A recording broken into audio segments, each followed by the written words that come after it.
Hi hello అండి, welcome to yummy rights. ఈరోజు వెలక్కాయ మనం గణపతి చవితి అప్పుడు దేవుడి దగ్గర పెడతాం కదా, దాంతో పచ్చడి చేస్తున్నాను. ఈజీగా చాలా టేస్టీగా ఉంటుంది. చాలామంది ఏం చేయాలో ఎలా చేయాలో అర్థం కాదు, అందుకని ఈరోజు నేను పచ్చడి చూపిస్తున్నాను. ఇలాగే చేయండి, చాలా సింపుల్గా చాలా బాగుంటుంది. మరి దానికి ఏమేమి కావాలి, ఎలా చేస్తానో ప్రాసెస్లోకి వెళ్ళిపోదాము. వెలక్కాయ అండి, ఇంత కొంచెం పెద్ద సైజు ఉంది, మంచిగా పండుకొచ్చినట్టుగా ఉంది. ఇది దీనికి ఆవాలు, జీలకర్ర,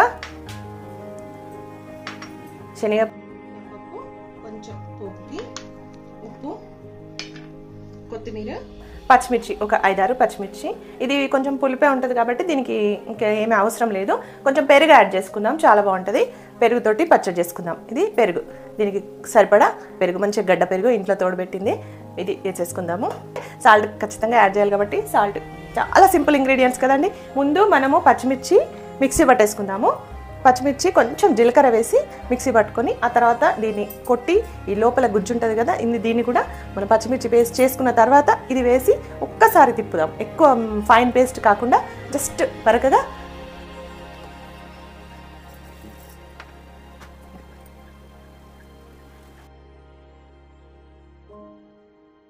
పగలగొట్టుకున్న తర్వాత మనము దీన్ని ఈ పొట్టు నుంచి తీసేసుకోవాలి. ఇది ఇలా ఈజీగా వచ్చేస్తుంది. ఇదిగోండి, ఇలా అంటే ఈ పొట్టు వేయొద్దు, ఈ లోపలిది మాత్రమే తీసేసుకుందాము. పచ్చిమిర్చి, జీలకర్ర, కొంచెం ఉప్పు వేసుకున్నాం కదా, దాన్ని ఫస్ట్ మిక్సీ పట్టేసుకుందాము.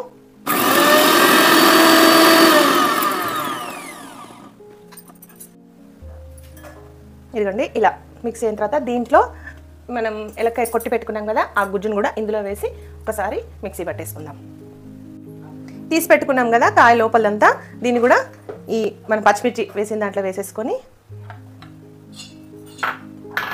ఒకసారి మిక్సీ పట్టేసుకొని వచ్చేద్దాం.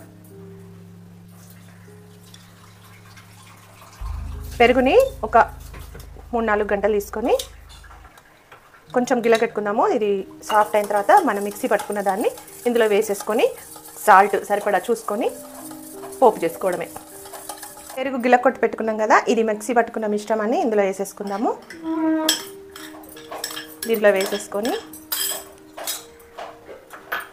కలుపుకొని ఒకసారి సాల్ట్ మనకు చూసుకొని కొంచెం కావాలంటే ఇంకొంచెం సాల్ట్, మనం కొంచెమే వేసినాం కదా మిక్సీ పట్టేటప్పుడు. పెరుగు కూడా ఇంకా కొంచెం పడుతుంది దీంట్లోకి. ఇలా కొంచెం వేసి సాల్ట్ వేసేసుకుందాము. లైట్గా సాల్ట్ వేసేసుకొని ఇట్లా కలిపేసుకున్నాం కదా, దీంట్లోకి మనం పోపు వేసేసుకుందాం. మనం పోపుకి బాణలి పెట్టుకొని దీంట్లో ఒక 2 to 3 స్పూన్స్ ఆయిల్ వేసేసుకుందాం. ఆయిల్ వేడగా అవగానే మనం జీలకర్ర, ఆవాలు,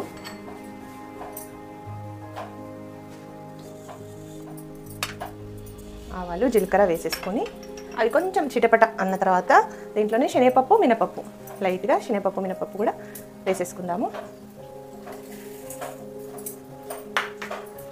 అవి కొంచెం ఫ్రై అయిన తర్వాత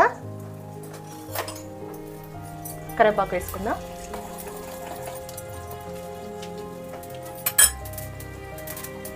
ఆవాలు, జీలకర్ర, శనగపప్పు, మినపప్పు వేగింది కదా, ఇందులోకే కరివేపాకు వేసుకుందాం. స్టవ్ ఆపేసుకొని కరివేపాకు వేసుకుందాం.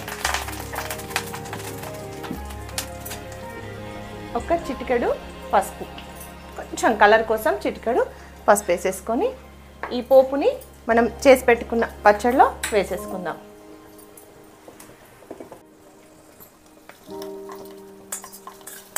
ఇలా పోపు వేసేసుకొని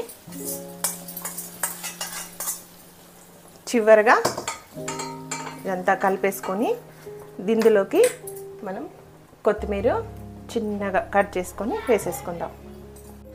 చివరిగా కొత్తిమీర వేసుకున్నామంటే మనము పచ్చడి రెడీ అయిపోయింది.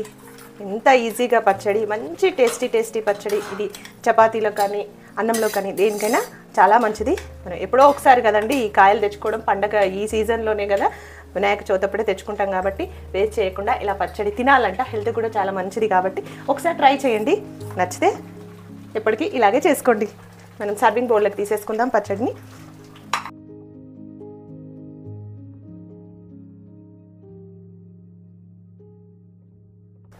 పైన చిన్న కొత్తిమీరతోటి గార్నిష్ చేసుకున్నామంటే చూడ్డానికి బాగుంటుంది, తినడానికి రెడీ అయిపోతుంది. మరి ఇంత మంచి పచ్చడిని మిస్ అవ్వద్దండి.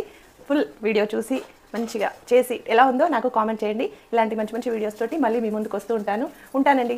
బాయ్.